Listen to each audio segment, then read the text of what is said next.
Hello and welcome to Tech Deals. This is part 3 of our SSD mini-series. We actually thought about making this 6 parts and just cutting up part 1 into 2 parts and part 2 into 2 parts and part 3 into 2 parts, which hasn't been filmed yet because I'm filming it right now. However, that might be a little bit excessive. These are long videos and they contain my unscripted rambling thoughts about various SSDs that we have used over the almost 7 years of our YouTube channel. March of 2016 is when we uploaded our first video. We actually registered the account sooner than that. We really started seriously planning for it in December. That was 7 years ago. Holy smokes. We're about to have our 10th birthday if we keep doing this much longer. So there's some SSDs on the desk. Part 1 and part 2 of this video are linked down in the video description below. If you have not seen those and you have just randomly come upon this, you kind of sort of have to go watch those first. This assumes you've seen them. There's no long preamble. I'm not going to explain a lot of terms, SATA, NVMe, everything else. That's in part 1. Part 2 contains a very long discussion on ADATA and controller and NAND changes during an SSD's production without a model change. I had a lot to say. This one is all about the NVMe, and we've got some very nice premium drives. So please watch the first 2 if you've not already. And if you have, then you are in the right place. Please sit back and relax, grab a drink, grab a snack, and let's get into it.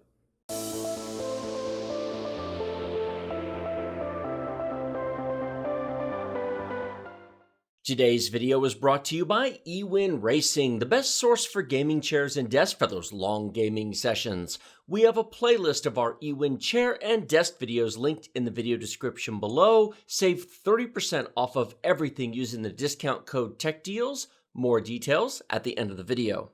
Our first drive in this video is the Sabrent Rocket 4.0 Non-Plus Edition. This is a Gen 4 first gen drive. Let me say that a different way. This is a first gen 4 drive. That's not much of an improvement. This is one of the very first Gen 4 drives ever released. It's confusing, to be fair, but this is a 5 gigabyte per second drive. Let me back up a second. Gen 3 on 4 PCI Express lanes is capable, theoretically, of 4 gigabytes or 32 gigabits per second. Gen 4 on 4 lanes, which is what M.2 slots are, or at least are technically capable of, unless the motherboard or drive have a limitation, is 64 gigabits or 8 gigabytes per second transfer rate. Now that's theoretical. Drives are never going to reach those numbers due to PCI Express overhead and just sort of the nature of electronics in general. You'll never quite get the maximum theoretical. However, it is perfectly reasonable to expect about 3.5 gigabytes per second on Gen 3 with 4 lanes and 7 gigabytes per second on Gen 4 with 4 lanes. This is a 4-lane Gen 4 drive. It's premium, TLC, SLC cached, quality DRAM buffer, quality controller, and it does 5 gigabytes per second. All of the first Gen 4 drives were 5 gigabit per second because they all use the same Phison controller and they were all basically copies of each other. You can find this same drive from 15 different companies and they're all basically the same drive with a different label and a different name that comes up in your BIOS. Otherwise, they're the same drive. The second gen drives would be the Samsung 980 Pro. It would be this Gigabyte S50 that we'll get to here in a minute, and the Sabrent Rocket 4.0 Plus, which is not this drive at all, despite the name being very similar, but that is a true 7 gigabyte per second drive, second gen, updated controller, updated NAND, and everything else. Having said that, I own several of these first gen drives. I actually don't own the Plus version of this, but I have many, many other Gen 4 second gen drives. They've all improved. I challenge anyone outside of a benchmark to tell the difference. Truth be told, I challenge anyone outside of a benchmark to tell the difference between most Gen 3 drives and most Gen 4 drives. You could take this Sabrent Rocket 3.0 drive and compare it to the Gen 4 Plus drive, and in like day-to-day use, running Windows, launching games, I'll bet most of you would never ever notice a difference. Now I'm going to say something even more radical. Under typical usage scenarios, I challenge most of you to notice the difference between SATA and NVMe. There are times you can tell the difference. There's times I can tell the difference. But they are heavy use. They're more than normal loads.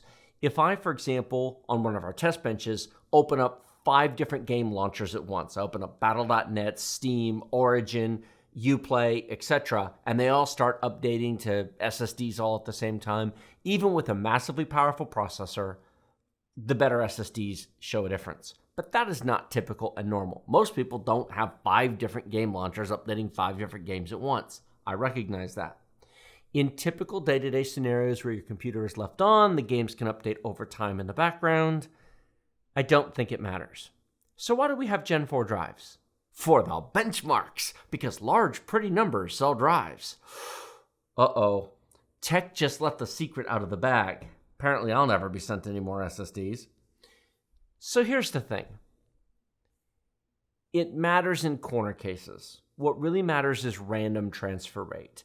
The queue depth of 1, thread count of 1, reads and writes that occur on an ongoing basis with Windows and game updates and loading levels in games. Sequential transfer rate looks really, really nice in benchmarks. It looks nice in reviews. It looks nice in spec sheets. But it isn't all that important. Just copy a file in Windows from one SSD to another on the same machine and see how close you get to the drive's theoretical benchmark numbers. Oh, sure, you can download Crystal Disk Mark, you can run the various tests, you can get a nice pretty number on the screen, but it doesn't make as big of a difference as you would think. What matters more is how much spare area is on the drive, how much DRAM buffer the drive has, which, by the way, is not a cache. Very common misconception. It's not a cache. It stores the state information for all of the cells on the drive. There's 3 ways of doing it: storing it on SLC NAND, storing it on DRAM on the drive, or using a host memory buffer on the computer to do it. DRAM on the drive is the preferred method, but it's the most expensive because you have to put actual memory on the drive. This has that. I would take a 2.5-inch SATA drive with premium TLC NAND, an SLC cache, and a DRAM buffer over a crappy NVMe drive every day of the week, twice on Sunday, and probably 3 times on Monday. Seriously, the difference is night and day. If you watch part 2, I promise I won't harp on this, but if you watch part 2, I talk about the fact that the Intel 600p, not 660, 600p, are worse than SATA SSDs. The Samsung 860 EVO is double the performance than the NVMe 600p is. But the NVMe is faster, and the sequential benchmark, and the thing. You want a good drive. These are good drives. The difference between these and the premium drives, pretty minor. While I wouldn't go out and buy one of these today, do not replace one that is a complete waste of money. We actually just dropped one of these into my son's recently upgraded computer as a secondary game drive. Wonderful drive, will serve him for many, many years without any issues whatsoever. Excellent performance. I really like these. I own several of them. I've had no problems with them. Next, we're going to make a complete 180-degree turn. I'm actually going to talk about a series of drives here in one bit because I don't actually have that much to say. Adlink S10. Adlink S20. Adlink S50. And Adlink S70. Irrelevant today. Sort of marginally relevant back in the day. In fact, if you type Adlink S10 into Google, 2 links down is my video on it, January 1st of 2018. The title is Adlink SSD S10 120 GB SATA 3. Oh, no, that's the Amazon one. The title was Adlink SSD Review 120 gigabytes for $45, 240 gigabytes for $72, January 1st of 2018. Okay, $45 for 128 gig SSD probably seemed pretty decent back then. They've dropped in price a bit. In fact, as I'm filming this, there is a Bilksum SSD on Amazon for $10. 128 gigabyte, 2.5-inch SATA SSD for $10. Folks, that's a door prize. That is ridiculous. And what's even more ridiculous is the 256 gig drives are not exactly a lot more expensive than that. I mean, small SSDs have gotten kind of silly. But back in 2018, you know where this would have been really interesting and useful, and this is sort of the backstory behind it?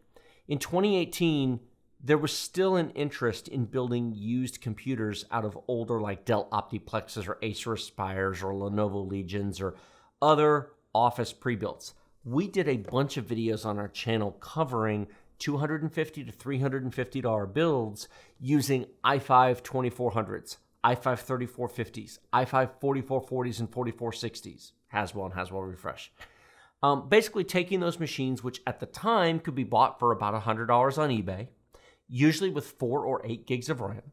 We would drop another 4 or 8 gigs of RAM to give it anywhere between 12 to 16 gigs of RAM, which, okay, today I think 16 gigs for a machine is a little bit thin, but in 2018, I could understand 16 gigabytes for certain people, especially for a cheap used machine.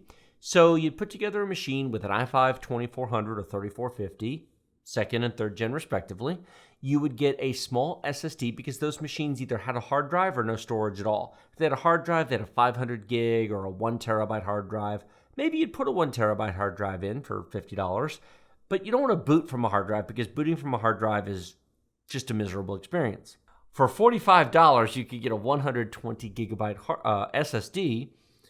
I've been filming a lot of these, what can I say? You'd get a 120 gig drive, you install Windows on it, and put everything else on the hard drive. Now, by 2018, I was putting most of my stuff on SSDs, but by 2018, I had an i7-8700K with a GTX 1080 Ti. But not everybody can afford that, and I do understand that. I know some of you think I mostly just talk about premium stuff all the time, but I totally get that not everybody can. If your alternative is a hard drive, this is the coolest thing ever in 2018.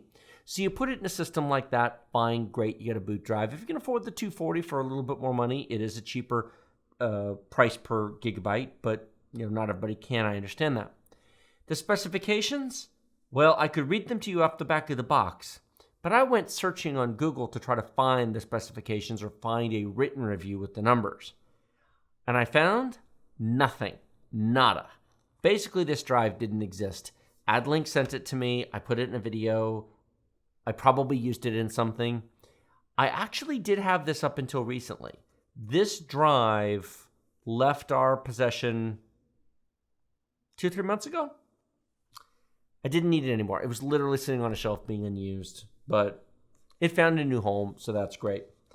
The S20 is almost certainly a slightly improved, refined version of the S10. When I search for Adlink S20, I find very, very little. In fact, that's also true of the S50. The S50 was also a 2.5-inch. These are all 2.5-inch SATA SSDs. And I can find very, very little about it, but I'm willing to bet that the S50 is probably a somewhat decent drive. The S70 is an NVMe M.2 drive. This particular one was a 1 terabyte drive. Where did it go? I actually still have this. This is in, as I sit here thinking about it, I'm not 100% sure which machine it's in. I remember picturing it. It's in a machine as like a third drive for storage. And I think it is on one of our older test benches. But don't hold me to that. We're using it somewhere. It's fine if unremarkable. If you have one and you're using it, sure.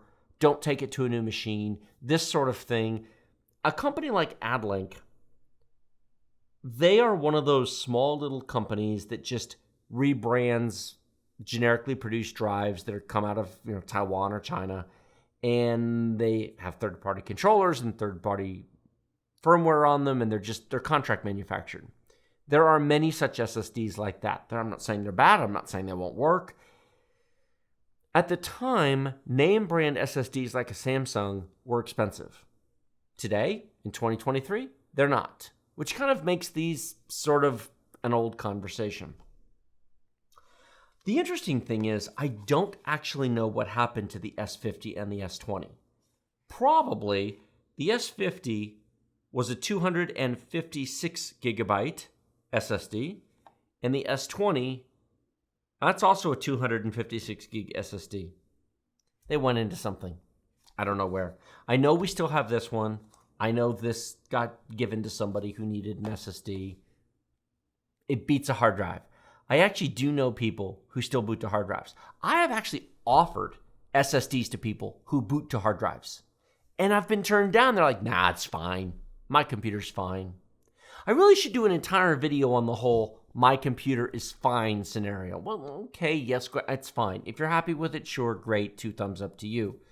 But the number of people to whom I run across and they're like, my computer's fine. What is it?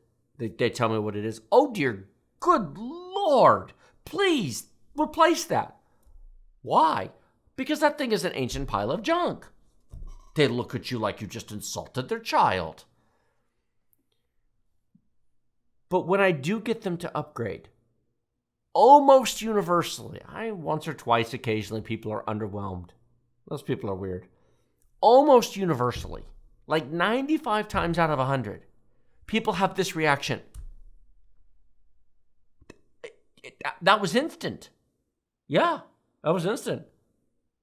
But you just clicked and it just appeared. That's what computers are supposed to do. And they never do that. Now you have to click and then you can go make a cup of coffee or tea and then come back and then your program's open. That's not normal. You shouldn't have to wait for that. But that's how it's always been. Of course it is. Your computer's 10 years old. It's a piece of crap. Sorry, folks. A little bit of a rant there. It's the acceptance of mediocre. Here's the worst part. The worst part is when it costs so little money to fix. I know somebody who has a Ryzen 7 1700. That's a good CPU. I'm sure there are people watching this video right now who have a worse CPU than the 1700. And you may be sitting there staring at your screen right now going, Tech, I've got an i5-3450. I would love to have a Ryzen 7 1700. How dare you insult me? I understand. We all have our burdens to bear. It's fine. I know somebody with a Ryzen 7 1700, 16 gigs of RAM, a small SATA boot SSD, and a GTX 1650 non-super. It's not a terrible machine. Playing games at 1080p, it works. But for relatively little money, that machine can just be transformed. Here's the worst part.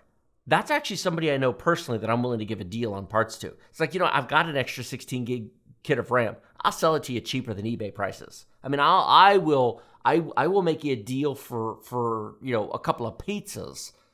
Let me get you 32 gigs of RAM. It'll just drop in. Take 5 minutes. SSDs?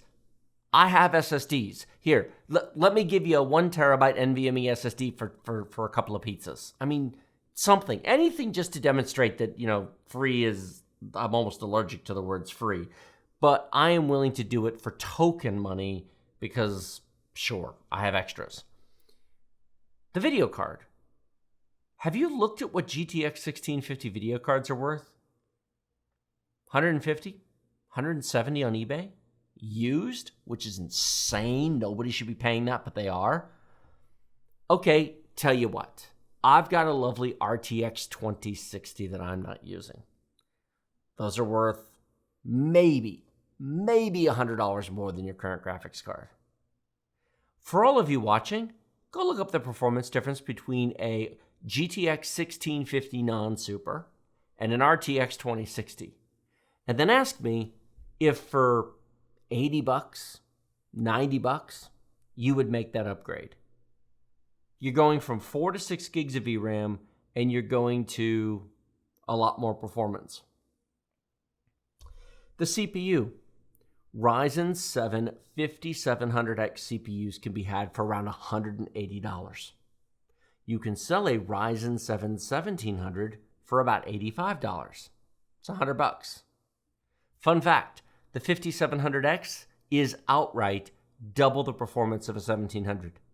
Double single core, double multi-core. It's absolutely a straight up doubling of performance. Now, I understand not everybody has a lot of money, but I know this person and they have $300. They could if they wanted to. And so I say this to them and they go, nah, my computer's fine. For $300, you could outright double the performance of your machine. You could go to a terabyte of NVMe storage, 32 gigs of RAM, a 5700X, and a 2060 from all of that. Heck, I'll even sell your old parts for you because I'm used to it and I sell stuff on eBay all the time. I don't care if it's making it. I have all the shipping stuff. I do this routinely. I even make it easy for you because you're a friend. Nah, my computer's fine. You do know what I do for a living, right? You know I'm telling you the knowledge from experience. This is somebody I know in person. Now my computer's fine. I should make a video saying all that. I probably won't. Anyway, so Adlink, they're lovely, I guess, but that ship sailed. Crucial holds a very interesting and unique position within the SSD space. Unlike most companies, such as Adlink, they actually make their own memory and NAND. Crucial is the consumer-facing subsidiary, essentially, wholly owned subsidiary of Micron Technology. For those of you who don't know, Micron is one of 3 companies in the world that make DRAM. Samsung, Micron, and SK Hynix. They also make NAND. In fact, they've had partnerships with other companies and they make a variety of products, both for SSDs and for other storage-related products. They make a lot of RAM. They're a big company, been around a very long time. So you would think that their drives would all be the best of the best. You'd be wrong. Sometimes they are. The Crucial MX500 is one of the best SATA SSDs ever made and probably ever will be made. The Crucial P1, it's not horrible. It's essentially a copy, sort of, not quite, but it's as close as doesn't make any difference. It is a copy of the Intel 660p. QLC, SLC cache, small DRAM buffer, average performance, terrible drive write life, worse than the Intel drives. This 500 gig drive is rated to just 100 terabytes of total drive write life. Now, in truth, that does not really matter. The only drives I have ever run to zero were drives that were used for chia plotting and were basically run to destruction. And they kept running even after then, which I thought about making a video about, but I knew at the time that due to the whole crypto thing, I would trigger everybody into the moon. Even mentioning it now, I'm sort of hesitating, going, oh, great, people are going to lose their minds when I mention that. But I did a little bit of it. I did run a couple of drives down to zero, and they still work. So there you go. This particular drive, well, it would be very unsuited to that type of work regardless. If you use this as a boot drive, you're not going to run that 100 terabytes out. But it's kind of disconcerting when they rate it so low to begin with, because some other drives are rated way higher, even at this size. The sequential transfer rate is not bad until you overrun the SLC cache, and then just like the 660p, it becomes pretty terrible. If you have an existing PC and you have one of these drives, boot or otherwise, you've got a Ryzen 7 1700, you've got a Ryzen 5 2600, 2600X, you got an i5 8400 or i5 10600K. That's fine. I don't have a problem with it. I trust Crucial's reliability. I trust the drive itself to function. Don't move it into a new machine. If you're using it in an older computer, that's fine. But when you retire the machine, retire the drive. Now, some of you may say, well, why don't I just put it in the new machine as a secondary drive? I'll use it for a game drive. You can, but SSDs have gotten so much cheaper than when this stuff was new, and they are so much faster, and they are so much better. QLC was an interesting idea, but QLC almost became pointless because TLC drives got cheap enough. The price gap of QLC used to be very large, and the reason to go to QLC was the huge price gap. It's why I have so many 660p's. But now the price gap is now fairly small. Why? Just buy a good TLC drive and be done with it. So use it in your existing machine, retire it when you upgrade, and don't look back. This is a Gigabyte 1TB Gen 4 NVMe drive, and it's kind of an interesting one. This was sent to us at a time where we were getting tons of Gigabyte samples. We had a really good contact at Gigabyte. We got motherboards and SSDs and video cards out the wazoo, including those lovely exploding power supplies that Gamers Nexus covered, which are not great power supplies, but they're not as bad as he implied because we don't put 3090s on them, but that's neither here nor there. No shade to him, but those were tested to destruction.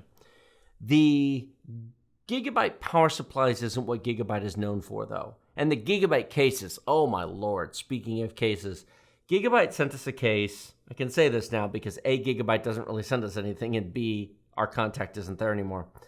Gigabyte sent us a case that was just so bad. I said to them, I said, look, can we just pretend this doesn't exist? Some of these things are terrible. They make great video cards. My 4080 and my 4090 are both Gigabyte cards. I paid for them with my own money. I like them. The Gigabyte gaming overclock cards, they're nice. I have a variety of other Gigabyte products. I've got a Gigabyte Aorus Master. In fact, let me show you something. This is a Z690 Gigabyte Aorus Master motherboard, and I love this board. You want to talk about an amazing board? 5 M.2 slots, 20 plus phase digital power delivery, 10 gigabit networking, every feature you could possibly want on this bloody thing. These were on sale during the summer, which unfortunately you can't buy them for this anymore, for $299. Now, I know a lot of you don't want to spend $300 on a motherboard, but 10 gigabit networking cards alone are $100. So subtract that off, and it's a $200 board. 5 M.2 slots, 22 phase digital power delivery, and everything else. This is getting an i9 13900K, DDR5, great board. Not sponsored, not sent to me by Gigabyte. I bought this with my own money. So I only mention this because I do like Gigabyte products. This, not a bad drive. Not a great drive, not a bad drive. This is a 1st gen, 4th gen, yeah, that again, NVMe drive. It is a copy, basically, of the Sabrent Rocket 4.0. 5 gigabytes per second read, 4.5 gigabyte per second write. It's the Phison controller, just like every other 1st gen drive. The plus and minus to this drive is that it has a heatsink permanently attached. I wish I could show it to you, but I don't have the drive anymore because it's useless. The reason it's kind of a pain is because this had the big gold heatsink. It was heavier than it looks, massive, never going to overheat, even in a terrible environment. That thing weighed a ton. I never weighed it, but I mean, it was, you pick it up and you go, that's not right. But unfortunately, it was glued to the drive, so you could not remove it. And so many motherboards these days, including that lovely Gigabyte board down there, have the full plate cover that goes over all the M.2 slots. And so you cannot use a drive that has its own heatsink attached, which is the problem of these, which I'll get to in a minute. So I tested it. I used it in one system that was older that didn't have a big full plate cover. And then I wanted to go move it somewhere else. I'm like, oh, I can't put it that. No. Where am I supposed to put this? The other issue, of course, is 1 terabyte drives are starting to become kind of small. I don't know if you've noticed, but files have gotten bigger. And so I've started to retire all of our 1 terabyte drives. I thought about putting it in something older, even in a Gen 3 system. It would certainly be fine. I've still got my i7 4790K system on an Asus Z97-A board that has an M.2 slot on it. Now, that is a 10 gigabit per second slot, not a 32 gigabit per second slot. So it is only 2 gigabytes per second. So it does, in theory, bottleneck this drive. But for random performance on an i7 4790K, I've read a lot of numbers tonight. What can I say? On an i7 4790K, it would not matter. The only issue is I kind of want a 2 terabyte boot drive on that machine. I'm really a believer that if you're going to put a new drive on a machine today, it should be a 2 terabyte boot drive. And I know people are going to disagree with me there. I know some people are going to say, oh, come on, man, that's ridiculous. You don't need a 2 terabyte boot drive. What kind of files do you have anyway? Well, you have all of the executables to your launchers. Even if you store the game somewhere else, you've got the launchers. Yeah, you can control where programs are installed. You can put programs on various drives. I prefer to put all the programs on the C drive, and then the data files or the games actually on second drives. You've got all the ancillary programs that you install, things in the task tray, Office, and then, of course, Windows updates. All the updates and patches are all saved in the recovery files to Windows, which over time, your Windows installation grows. Over time, your OneDrive and your Downloads folder and your Pictures and your Documents folder, they all just kind of grow. Your user directory with your name and app data and save games and all those hidden files grow. If you have a machine and you let your Windows install last 2 or 3 years, if you actually use your machine, you'll find Windows doubled in size. Then there's something to be said for just not having to care. First world problems, to be sure. You can build a machine with a 500 gig boot drive today. You can install Windows on it, and through judicial use of program selection and location of installations, you can put everything on secondary drives. You can keep that main C drive very, very clear. I don't go that route. That's not my preference. I think it's just easier to have a big C drive. Every program, every installation, every launcher, all your downloads, everything is just on your C drive. Big games and other things can be on a secondary drive. And so when I set up an older machine, I like to put a 2 terabyte boot drive on. And let's say it's a much older machine. Let's say you came to me tomorrow and you said, look, I have got this older i7 2600K machine, and I would like to set this up as an older Windows 7 machine. Or maybe you come to me and you say, I've got an i7 920 and I want to put Windows XP or Windows Vista on it. Okay? We can put a 2 terabyte SATA boot drive on that, and you will never have to care about storage. All your problems will go away, and you can buy 2 terabyte SATA boot drives for $100 now. Granted, you can repurpose a drive, but okay, that's a long side story. I don't have this anymore. I passed it on because I didn't have a machine that it would work in anymore because of its big. It did look good, though. I will give Gigabyte credit. It looked good. Here's the thing. Gigabyte does motherboards. Gigabyte does video cards. They should probably stick to those things. Although I do have Gigabyte monitors over here. If I can get our lovely video editor to put up a screenshot of them, these are Gigabyte 32-inch 4K 144Hz IPS super speed monitors, and I've got 3 of them on my video editing computer, and they are very nice. Of course, Gigabyte didn't make them. They put their name on them. Those are contract manufactured using... You know, now that I think of it, I don't know who made the panels. It's almost certainly Samsung or LG. You know, right up here, hopefully when this video gets edited, we can put what panels those monitors have. In any case, buy motherboards and video cards from Gigabyte. Don't buy your SSDs from Gigabyte, despite the fact that these are perfectly fine. It's just sort of not their specialty. eWin Racing has a wide selection of chairs to fit all shapes and sizes of gamers, ranging from petite to cuddly. They have something for every type of gamer. Not just sizes, but colors and material options as well, including red, blue, purple, pink, orange, and more, plus cloth and leather choices. We have over half a dozen chair and desk videos in a playlist down in the video description below. We also have a very special offer just for Tech Deals viewers. Save 30% off of everything using discount code TechDeals using our link in the video description. We have used eWin gaming chairs for 3 years in our office, sitting on them for up to 8-hour marathon live streams. They are very comfortable, and we are happy to work with eWin to bring you this special discount and recommend eWin for all of your gaming chair and desk needs. Thank you so much for watching all of that, part 3. This bit is actually being recorded after the end of it all because we chose to change up the way we're editing this. If you look at the playlist, linked down in the video description below, you'll see there's more than 3 parts. There's more than 4 parts. I'll leave you to figure out how many. Now again, watch this from part 1 through. It was recorded all in order. It was meant to be watched in order, and it would make absolutely no sense in any other order. For those of you still here, 2 gold stars for all of you. Thank you so much for watching. Like, comment, subscribe, do all the YouTube things. Thank you very much for your support, and I will see all of you next time.